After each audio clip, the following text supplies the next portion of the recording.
ദൈവത്തിന് മഹത്വമുണ്ടാകട്ടെ. ക്രിസ്തുവിൽ എളിയവനായ എനിക്ക് ദൈവം വെളിപ്പെടുത്തി തന്ന സത്യവചനങ്ങളെ പ്രസ്താവിക്കുവാൻ അവസരം തന്ന ദൈവത്തിന് മഹത്വം. സത്യവചനങ്ങൾ കേൾക്കുവാൻ ആഗ്രഹിച്ചിരിക്കുന്ന നിങ്ങൾക്ക് എൻ്റെ സ്നേഹം. ദൈവത്തിന് മഹത്വം ഉണ്ടാകട്ടെ. നമ്മുടെ കർത്താവായ യേശു ക്രിസ്തുവിന്റെ വരവിനും ലോക അവസാനത്തിനു മുമ്പ് ഒരുപാട് അടയാളങ്ങൾ യേശു പറഞ്ഞിട്ടുണ്ട്. അതിലൊരെണ്ണം നമുക്ക് മനസ്സിലാക്കാൻ ശ്രമിക്കാം. ദൈവം സഹായിക്കട്ടെ. മാർക്കോസിന്റെ സുവിശേഷം 11-ാം അധ്യായത്തിന്റെ 6-ാം വാക്യം വായിക്കാം. ഞാൻ ആകുന്നു എന്ന് പറഞ്ഞുകൊണ്ട് അനേകർ എന്റെ പേരെടുത്ത് പലരെയും തെറ്റിക്കും. ലൂക്കോസിന്റെ സുവിശേഷം 21-ാം അധ്യായത്തിന്റെ 8-ാം വാക്യത്തിൽ നമുക്ക് മനസ്സിലാക്കാൻ കഴിയും. മത്തായിയുടെ സുവിശേഷം 24-ാം അധ്യായത്തിന്റെ 5-ാം വാക്യം ഇപ്പോൾ വായിക്കാം. ഞാൻ ക്രിസ്തു എന്ന് പറഞ്ഞ് അനേകർ എന്റെ പേരെടുത്ത് വന്ന് പലരെയും തെറ്റിക്കും. ദൈവത്തിന് മഹത്വം ഉണ്ടാകട്ടെ. ഇതറിയേണ്ടതിന് ദൈവത്തിന്റെ ആത്മാവിന്റെ സഹായം ആവശ്യമാണ്. പരിജ്ഞാനത്തോടുകൂടി ചിന്തിക്കേണ്ടത് ദൈവത്തിന്റെ കാര്യാദികൾക്ക് വേണ്ടി പല ഘട്ടങ്ങളിലും പല കാലങ്ങളിലും ശുശ്രൂഷക്കാരെ തിരഞ്ഞെടുത്തിട്ടുണ്ട്. ഏറിയാൽ 1-2 പേര് മാത്രമാണ്. ഉദാഹരണമായി മോശയുടെ കാലത്ത് മോശയെയും അഹരോനെയും ദൈവം തിരഞ്ഞെടുത്തു. അതിനുശേഷം കാലേബിനെയും യോശുവയെയും ദൈവം തിരഞ്ഞെടുത്തു. ഏലിയാവിനെയും ഏലീശയെയും തിരഞ്ഞെടുത്തു. എന്നാൽ ഈ കാലഘട്ടത്തിൽ നാം എല്ലാവരും പറയുന്നത് എന്താണ്? ലോകം മുഴുവനും ശുശ്രൂഷക്കാരെ കൊണ്ട് നിറഞ്ഞു ഒന്നാണ്. കാരണം എന്താണെന്നും അതിന്റെ പിന്നിലെ പ്രവർത്തകൻ ആരാണെന്നും യേശു പറഞ്ഞ വാക്കിലൂടെ നമുക്ക് മനസ്സിലാക്കാൻ ശ്രമിക്കാം. ദൈവത്തിന് സ്തോത്രം. ദൈവത്തിന് മഹത്വം ഉണ്ടാകട്ടെ. ഇവിടെ ഞാനാകുന്നു ക്രിസ്തു എന്ന് പറഞ്ഞുകൊണ്ട് നമ്മുടെ അടുക്കൽ ആരും വന്നിട്ടില്ല, വരികയില്ല. അപ്പൊ പിന്നെ യേശു പറഞ്ഞതിന്റെ അർത്ഥം എന്താണ്? ആ വാക്യം 5-ാം വാക്യം. ഞാൻ ക്രിസ്തു എന്ന് പറഞ്ഞ് അനേകർ എന്റെ പേരെടുത്ത് വന്ന്, അതായത് ഞാൻ ക്രിസ്തു എന്ന് പറഞ്ഞ്. ഇവിടെ പരിജ്ഞാനത്തോട് ചിന്തിക്കേണ്ടത് യേശു ഇപ്പോൾ ദൈവത്തിന്റെ വലതുഭാഗത്തിരിക്കുകയാണ്. ഈ യേശുവിനെ യേശു ആണെന്നും പറഞ്ഞുകൊണ്ട് അനേകർ വന്ന് യേശുവിനെ കുറിച്ച് അറിയാത്ത ആൾക്കാർ വന്ന് യേശുവിനെ കുറിച്ച് പറയുന്നതാണ്. അതായത് ഒരിക്കൽ കൂടെ വളരെ പാടാണ് ഇത് മനസ്സിലാക്കാൻ. ഞാൻ ക്രിസ്തു എന്ന് പറഞ്ഞു. അതായത് യഥാർത്ഥ ക്രിസ്തു ദൈവത്തിന്റെ വലതുഭാഗത്തിരിക്കെ യഥാർത്ഥ ക്രിസ്തുവിന്റെ ഉദ്ദേശങ്ങൾ, ക്രിസ്തുവിന്റെ പ്രവർത്തികൾ, ക്രിസ്തുവിനെ എന്താണ് ചെയ്യാൻ പോകുന്നത് എന്നൊന്നും അറിയാതെ യഥാർത്ഥ ക്രിസ്തു ദൈവത്തിന്റെ വലതുഭാഗത്തിരിക്കുകയാണ്. ആ ക്രിസ്തുവിനെയാണ് തങ്ങൾ പറയുന്നതെന്ന് പറഞ്ഞുകൊണ്ട് ക്രിസ്തുവിനെ അറിയാത്തവർ, ക്രിസ്തുവിനെ വിശ്വസിക്കാത്തവർ, മനസ്സിലാക്കാത്തവർ ക്രിസ്തുവിനെ കുറിച്ച് പറയുന്നതാണ്. അതായത് അവരറിയാത്ത ക്രിസ്തുവിനെ അവർ പറയും. പരിജ്ഞാനത്തോടുകൂടി ചിന്തിച്ചാൽ ഇതിന്റെ സത്യം നിങ്ങൾക്ക് മനസ്സിലാക്കുവാൻ കഴിയും. അല്ലാതെ ഞാൻ ക്രിസ്തുവാണ് എന്ന് പറഞ്ഞുകൊണ്ട് ആരും നിങ്ങളുടെ അടുക്കൽ വന്നിട്ടില്ല, വരികയുമില്ല. ദൈവത്തിന് മഹത്വം ഉണ്ടാകട്ടെ. അപ്പോൾ ഞാൻ ക്രിസ്തു എന്ന് പറഞ്ഞു അനേകരെയും ക്രിസ്തുവിന്റെ നാമം ധരിക്കും. ക്രിസ്തുവിനെ അറിയില്ല, ക്രിസ്തുവിന്റെ ഉദ്ദേശങ്ങൾ അറിയില്ല, ക്രിസ്തുവിന്റെ പരിശുദ്ധിയെ കുറിച്ച് അറിയില്ല, ക്രിസ്തു ദൈവം തമ്മിലുള്ള ബന്ധം എന്താണെന്ന് അറിയില്ല. പക്ഷെ ഇങ്ങനെയുള്ളവർ വന്ന് ക്രിസ്തുവിനെ കുറിച്ച് പറയും, പക്ഷെ ശരിക്കും ക്രിസ്തുവിനെ അറിയില്ല. അപ്പോൾ ഈ വാക്കിന്റെ അർത്ഥം മനസ്സിലാക്കുക. ഞാൻ ക്രിസ്തു എന്ന് പറഞ്ഞു യഥാർത്ഥ ക്രിസ്തുവിനെയാണ് പറയുന്നത് എന്ന് നമുക്ക് തോന്നുന്നു. പക്ഷെ അവർക്ക് യഥാർത്ഥ ക്രിസ്തുവിനെ അറിയില്ല. അറിയാത്തൊരു ക്രിസ്തുവിനെ കുറിച്ചാണ് അവർ പറയുന്നത് എന്നാണ് ഈ യേശുവിന്റെ വാക്കിന്റെ അർത്ഥം. ദൈവത്തിന് സ്തോത്രം. 1-2 പേരല്ല വരുന്നത്, അനേകർ വന്ന് പലരെയും തെറ്റിക്കുമെന്നാണ്. ദൈവത്തിന് സ്തോത്രം. ഇതാണ് യേശുവിന്റെ വരവിന് മുമ്പുള്ള 1-ാമത്തെ അടയാളമായി യേശു പറഞ്ഞത്. ഇതിനെ വ്യക്തമാക്കുന്ന ഇങ്ങനെയുള്ളവർ ആരാണ് എന്ന് മനസ്സിലാക്കേണ്ടതിന് അപ്പോസ്തലനായ പൗലോസ് തിമോഥെയോസിനോട് അറിയിക്കുന്ന ചില കാര്യങ്ങൾ നമ്മൾ ശ്രദ്ധിച്ചു നോക്കാം. 2 തിമോഥെയോസിന്റെ ലേഖനം 4-ാം അധ്യായത്തിന്റെ 3-4 വാക്യങ്ങൾ വായിക്കുക. അവർ പത്യോപദേശം പൊറുക്കാതെ, ഈ അവർ എന്ന് പറഞ്ഞിരിക്കുന്ന ആരാണ്? യേശുവിന്റെ നാമം ധരിച്ച് അനേകർ കടന്നു വരുമെന്ന് യേശു പറഞ്ഞിട്ടുണ്ടല്ലോ. അങ്ങനെയുള്ളവരെയാണ് അവർ പത്യോപദേശങ്ങൾ കൈക്കൊള്ളാതെ, കർണരസമാകുമാറ്, പത്യോപദേശങ്ങൾ അനുസരിച്ച് ജീവിതത്തോട് ചേർക്കാതെ, കർണരസമാകുമാറ്, സ്വന്തം മോഹം കൊത്തവണ്ണം, സ്വന്തം മോഹങ്ങൾ കൊത്തവണ്ണം ഉപദേഷ്ടാക്കന്മാരെ പെരുക്കുകയും സത്യത്തിന് ചെവി കൊടുക്കാതെ, സത്യത്തിന് ചെവി കൊടുക്കാതെ കെട്ടുകഥ കേൾപ്പാൻ തിരികെയും ചെയ്യുന്ന കാലം വരും. കെട്ടുകഥ കേൾപ്പാൻ തിരിയുന്ന കാലം വരും. ദൈവത്തിന് സ്തോത്രം. മുൻകൂട്ടി അപ്പോസ്തലനായ പൗലോസ് പറയുകയാണ്, ദൈവത്തിന് സ്തോത്രം. ഇവർ പത്യോപദേശങ്ങൾ അനുസരിക്കുകയോ ജീവിതത്തിൽ അവർ അതിനെ സ്വീകരിക്കുകയോ ചെയ്യാതെ സ്വന്തം മോഹങ്ങൾക്കനുസരിച്ച് ജീവിക്കേണ്ടതിന് അവരുടെ ബന്ധുക്കളെ, അവരുടെ മകനെ, മരുമകനെ, ഇങ്ങനെയുള്ള അവർക്ക് ഇഷ്ടമുള്ളവരെ ഒരു സഭയിൽ നിന്നും മറ്റൊരു സഭകളിലേക്ക് ഇങ്ങനെ എന്ത് ചെയ്യും? അവിടെ സഭകൾ പണിത് ഓരോരുത്തരെ ആക്കുമെന്നാണ് അപ്പോസ്തലനായ പൗലോസ് പറഞ്ഞതിന്റെ അർത്ഥം. അപ്പോസ്തലനായ പൗലോസ് തന്റെ തിമോഥെയോസിനോട് അറിയിക്കുന്ന മറ്റൊരു ഭാഗം നമ്മൾ ശ്രദ്ധിച്ചു നോക്കാം. 2 തിമോഥെയോസ് 3-ാം അധ്യായത്തിന്റെ 1 മുതൽ 9-ാം വാക്യം വരെ. അന്ത്യകാലത്ത് ദുർഘട സമയങ്ങൾ വരും എന്നറിയുക. അന്ത്യകാലത്ത് ദുർഘട സമയങ്ങൾ വരും എന്ന് അറിഞ്ഞുകൊള്ളുക. മനുഷ്യർ സ്വസ്നേഹികള്.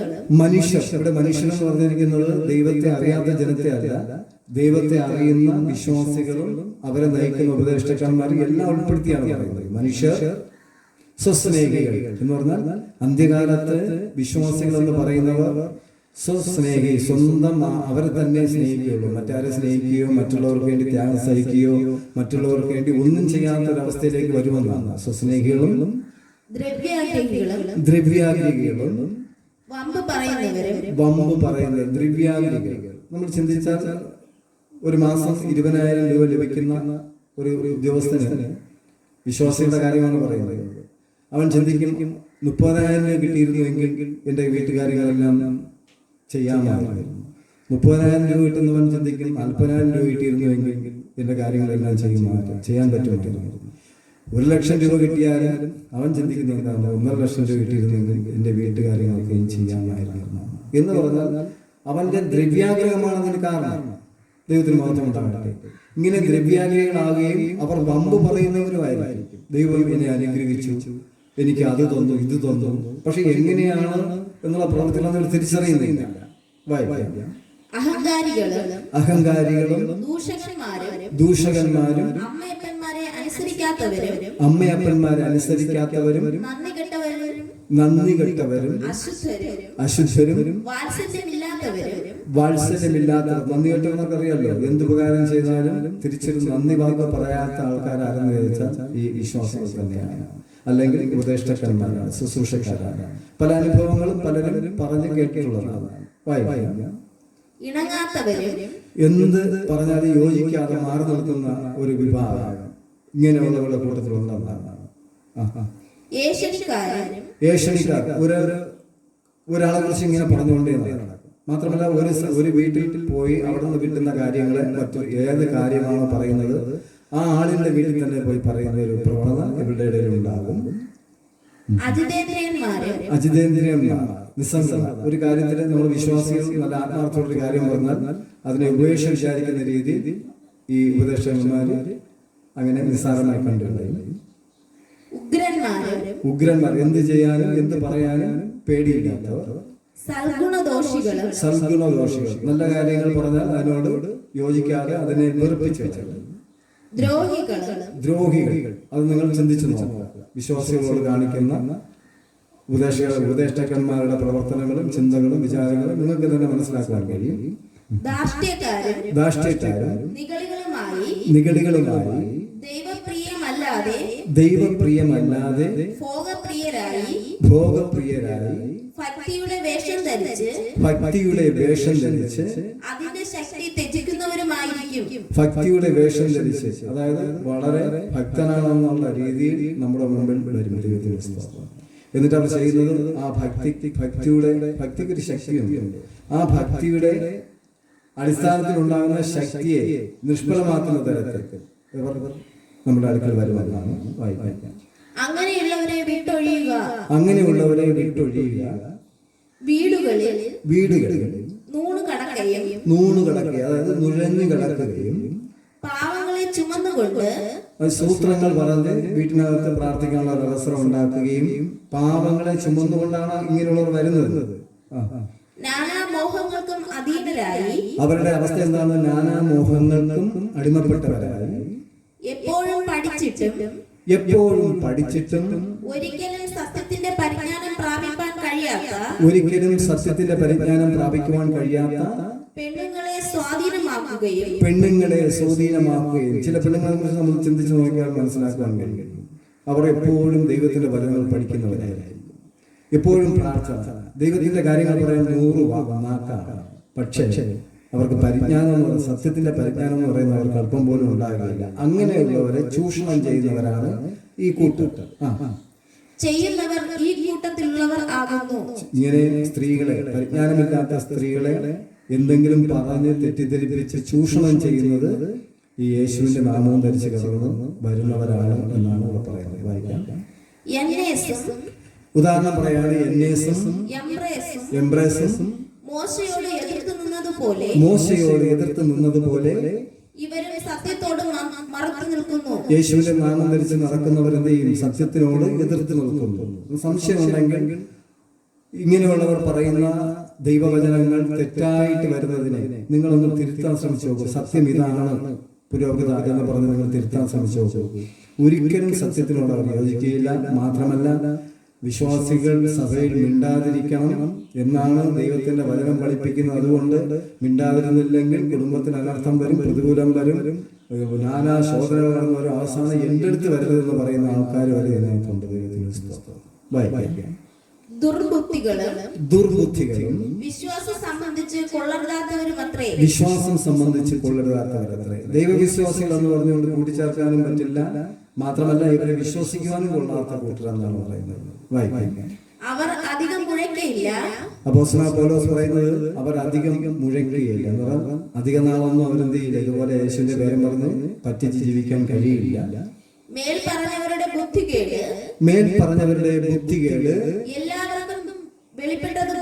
എല്ലാവർക്കും വെളിപ്പെട്ടതുപോലെ ഇവരുടെ ബുദ്ധികേടും വെളിപ്പെടും. വർഷങ്ങൾക്ക് മുമ്പ് ദൈവത്തിന്റെ പുരുഷന്മാർക്കെതിരെ സംസാരിക്കാൻ ഭയമാണ്. എന്നാൽ ഈ കാലഘട്ടത്തിൽ അങ്ങനെയല്ല. അവരുടെ ഓരോ പ്രവൃത്തികളെയും മുഖത്ത് നോക്കി പറയാനുള്ള ധൈര്യം പല വിശ്വാസികൾക്കുണ്ട്. കാരണം സത്യം വെളിപ്പെട്ട് തുടങ്ങുമ്പോൾ ഇങ്ങനെയുള്ളവരുടെ അടിസ്ഥാനങ്ങൾ ഇളകിപ്പോകും. സത്യം വിശ്വാസികൾക്ക് ലഭിക്കാത്തത് കൊണ്ടാണ് അവർ എല്ലാം വിശ്വസിച്ചു പോകുന്നത്. 2 തിമോഥെയോസിന്റെ ലേഖനത്തിന്റെ 2-ാം അധ്യായത്തിന്റെ 16 ഭക്തിവിരുദ്ധമായ വൃഥാലാഭങ്ങളെ ഒഴിഞ്ഞിരിക്കുക. ഭക്തിവിരുദ്ധമായ വൃഥാലാഭങ്ങൾ, അതായത് തിമോഥെയോസിനോട് പറയുന്നത്, നമ്മുടെ പ്രദേശത്ത് ഭക്തിവിരുദ്ധമായ വൃഥാലാപനം നടത്തി നിങ്ങളുടെ അടുക്കൽ വരുവാൻ ഒരുപാട് ആൾക്കാരുണ്ട്. അതിന്റെ ആത്മീയ അർത്ഥം എന്താണ്? അതായത് വിശ്വാസികളുടെ മുമ്പേ ഭയങ്കരമായിട്ട് കണ്ണുനീരൊഴുക്കും. യഥാർത്ഥത്തിൽ ഒരു തുള്ളി രക്തം, ഒരു തുള്ളി കണ്ണുനീർ പോലും അവിടെ കണ്ണിൽ നിന്നും വരികയില്ല. ഞാനൊരു സഭയിൽ പോയപ്പോൾ ഞാനതിനെ ശ്രദ്ധിച്ചിട്ടുണ്ട്. കർത്താവ് എന്ന് പറഞ്ഞുകൊണ്ട് കരയുന്നത് നമുക്ക് കേൾക്കാൻ കഴിയും. പക്ഷേ അവിടെ കണ്ണിൽ നിന്നും ഒരു കണ്ണുനീർ പോലും കാണാൻ കഴിയില്ല. വൃഥാ കരയുകയാണ്, ഒരു പ്രയോജനമില്ല. വിശ്വാസികൾക്ക് വേണ്ടി മധ്യസ്ഥത ചെയ്യുന്നു എന്നാണ് പറയുന്നത്. പക്ഷെ അവരുടെ കണ്ണിൽ നിന്നും ഒരു കണ്ണുനീർ പോലും കാണാൻ കഴിയില്ല. അതുകൊണ്ടാണ് അപ്പോസ്തലനായ പൗലോസ് പറയുന്നത്, വൃഥാലാപം നടത്തുന്നവരെ ഒഴിഞ്ഞിരിക്കുക. ആ വകക്കാർക്ക് അഭക്തി അധികം മുതിർന്നു വരും. അങ്ങനെയുള്ളവരുടെ ജീവിതത്തെ, ആത്മീയ ജീവിതത്തെ ശ്രദ്ധിച്ചാൽ അഭക്തിയുടെ, അതായത് അഭക്തനായി ജീവിക്കുന്ന, ഭക്തിയില്ലാതെ ജീവിക്കുന്നവരുടെ ചിന്തകളും പ്രവർത്തികളായിരിക്കും നമുക്ക് കാണാൻ കഴിയുന്നത്. വായിക്കാം. അവരുടെ വാക്ക് അർബുദ വ്യാധി പോലെ തിന്നുകൊണ്ടിരിക്കും. അതായത് അവരുടെ, അങ്ങനെയുള്ളവരുടെ വാക്ക് കേട്ട് വിശ്വാസികൾ സഭകളിലായിരുന്നാൽ അവർ നിത്യം അവരുടെ ജീവിതം എന്ത് ചെയ്യാണ്? എരിഞ്ഞുകൊണ്ടേയിരിക്കും, എരിച്ചിലായിരിക്കും. ആൺമക്കളുള്ളവർ, പെൺമക്കളുള്ളവർ. കാരണം എന്താണ്? ഇങ്ങനെ ഭക്തി ഇല്ലാത്ത ഉപദേശകന്മാരുടെ വായിൽ നിന്നും അനുഗ്രഹങ്ങൾ വരുന്നില്ല. എന്തെങ്കിലും കാരണം കൊണ്ട്, നിസ്സാര കാരണം കൊണ്ട് ആരോടെങ്കിലും വിഷു തോന്നിയാൽ പിന്നെ പറയുന്നതൊക്കെ എന്തായിരിക്കും? ശാപവാക്കുകളായിരിക്കും. സഭയ്ക്കകത്ത് നിന്റെ കുടുംബത്തിൽ ഇതാ പ്രതികൂലം വരുവാൻ പോവുകയാണ്, നിന്റെ കുടുംബത്തിൽ അനർത്ഥം വരുവാൻ പോവുകയാണ്, നിന്റെ കുടുംബത്തിൽ ഇതാ നിലവിളി വരുവാൻ പോവുകയാണ്, ഇതാ ഒരു ആക്സിഡന്റ് കാണാം. ഇങ്ങനെയുള്ള കാര്യങ്ങൾ പറഞ്ഞ് വിശ്വാസികളുടെ ജീവിതം അർബുദം പോലെ, വ്യാധി പിടിക്കുന്നത് പോലെ ആയിരിക്കും. അവർ ചിന്തിക്കും, എന്തിനിങ്ങനെയുള്ള പള്ളിയിൽ പോകുന്നു, ഇങ്ങനെയുള്ളവരുടെ വാക്ക് ഞാൻ എന്തിനു കേൾക്കുന്നു എന്ന്. അവിടെ ബുദ്ധിയും പരിജ്ഞാനവും ബുദ്ധിയാണ് ആവശ്യം. ദൈവത്തെക്കാൾ ആരെങ്കിലും വലുതായിട്ട് കണ്ടാൽ അങ്ങനെയുള്ളവർക്ക് ഇതിൽ നിന്നൊരു മോചനം ഉണ്ടാകുകയില്ല. ദൈവത്തിന് സ്തോത്രം. അവരുടെ വായിൽ നിന്ന് പുറപ്പെടുന്നതൊക്കെയും വിശ്വാസികൾക്ക് വളരെ ദോഷകരമാകുന്ന കാര്യമായിരിക്കും. അവരുടെ തലമുറകൾക്ക് പോലും ദോഷമായിരിക്കും. ദൈവത്തിന് സ്തോത്രം. കാരണം എന്താണ്? യേശുവിന്റെ നാമവും ധരിച്ച് അനേകർ അന്ത്യനാളിൽ നമ്മുടെ അടുക്കൽ വരുന്നത് കൊണ്ട്, നമ്മൾ യേശുവിന്റെ ആണെന്ന് വിചാരിച്ച് സ്വീകരിക്കുന്നത് കൊണ്ട് ഉണ്ടാകുന്ന വിഷയങ്ങളാണ്. ദൈവത്തിന് സ്തോത്രം. ഫിലിപ്പിയർ 3-ാം അധ്യായത്തിന്റെ 2-ാം വാക്യം വായിക്കാം. ഇങ്ങനെയുള്ളവരെ അപ്പോസ്തലനായ പൗലോസ് പറയുന്നത് നായ്ക്കളെ സൂക്ഷിക്കുവിൻ. നായ്ക്കളെയാണ് അപ്പോസ്തലനായ പൗലോസ് ഉപയോഗിച്ചിരിക്കുന്നത്. നായ്ക്കളെ സൂക്ഷിപ്പിൻ, ആകാത്ത വേലക്കാരെ സൂക്ഷിക്കുവിൻ, ആകാത്ത വേലക്കാരെ സൂക്ഷിപ്പിൻ, വിച്ഛേദനക്കാരെ സൂക്ഷിക്കുവിൻ, വിച്ഛേദനക്കാരെ സൂക്ഷിപ്പിൻ. അതായത് സ്നേഹബന്ധങ്ങളെ നിസ്സാരമായിട്ട് എന്ത് ചെയ്ത് ഇല്ലാതാക്കി കളയുക. ഭാര്യയും ഭർത്താവും നല്ലതുപോലെ സ്നേഹിച്ചിരിക്കുന്ന കുടുംബങ്ങളിൽ ഉപദേശവും ദർശനവും വെളിപ്പാടും പറഞ്ഞ് അവരെ തമ്മിൽ തെറ്റിക്കും. ബന്ധുക്കൾ, സഹോദരങ്ങൾ തമ്മിൽ. കാരണം എന്താണ്? ഇവരെ ഒറ്റപ്പെടുത്തിയിട്ട് ഇവരുടെ ആശയത്തിനനുസരിച്ച് ജീവിക്കുവാൻ വേണ്ടി ഒരുക്കുന്ന കുതന്ത്രമായിട്ട് നമുക്ക് കാണാൻ കഴിയുകയുള്ളൂ. അപ്പോൾ ഇങ്ങനെയുള്ളവർ യേശുവിന്റെ വരവിന് മുമ്പ് ലോകമെമ്പാടും നിറയുമെന്നാണ് ദൈവത്തിന്റെ സ്തോത്രം. ഫിലിപ്പിയർ 3-ാം അധ്യായത്തിന്റെ 18-19 വാക്യം വായിക്കുമ്പോൾ കുറച്ചുകൂടി നമുക്ക് മനസ്സിലാക്കാൻ കഴിയും. ഞാൻ പലപ്പോഴും നിങ്ങളോട് പറഞ്ഞതുപോലെ അനേകർ ക്രിസ്തുവിന്റെ ക്രൂശിനെ ശത്രുക്കളായി നടക്കുന്നു എന്ന് ഇപ്പോൾ കരഞ്ഞുകൊണ്ട് പറയുന്നു. അപ്പോസ്തലനായ പൗലോസ് എല്ലാം മനസ്സിലാക്കിക്കൊണ്ട്, അതായത് യേശുവിന്റെ ശിഷ്യന്മാരുടെ കാലത്ത് തന്നെ ഇങ്ങനെയുള്ള ആൾക്കാർ യേശുവിന്റെ നാമം ധരിച്ച് പുറപ്പെട്ടു എന്നാണ് അപ്പോസ്തലനായ പൗലോസ് പറയുന്നത്. അതിനെ ക്രൂശിന് വിരോധമായി സംസാരിക്കുന്നു, യേശുവിന് വിരോധമായി സംസാരിക്കുന്നു. കേൾക്കുമ്പോൾ നമുക്ക് തോന്നുന്നു ഇവരൊക്കെ യേശുവിന് വേണ്ടി അങ്ങേയറ്റം പരിശ്രമിക്കുന്നവരെന്ന് തോന്നുന്നു. യഥാർത്ഥത്തിൽ അവർ യേശുവിന്റെ നാമം ധരിച്ചുകൊണ്ട് യേശുവിന് വിരോധമായിട്ടാണ് പ്രവർത്തിക്കുന്നതെന്ന് പരിജ്ഞാനമുള്ളവർ മനസ്സിലാക്കാം. വായിക്കാം. ഇങ്ങനെയുള്ളവരുടെ അവസാനം നാശമാണ്. പലരും ചോദിക്കും, യേശുവിന്റെ നാമം ധരിച്ച് ആർക്കും ഒന്നും ചെയ്യാൻ കഴിയില്ല, യേശുവിന്റെ പേരിൽ, ദൈവത്തിന്റെ പേരിൽ ആർക്കും ഒരു തെറ്റും ചെയ്യാൻ കഴിയില്ലെന്നാണ് പലരും വിചാരിച്ചിരിക്കുന്നത്. എന്നാൽ യേശു പറയുന്നത്, എന്റെ നാമം ധരിച്ച് അനേകരെ എന്ത് ചെയ്യും? അനേകർ കടന്നു വന്ന് പലരെയും തെറ്റിക്കുമെന്നാണ് യേശു പറയുന്നത്. വായിക്കാം.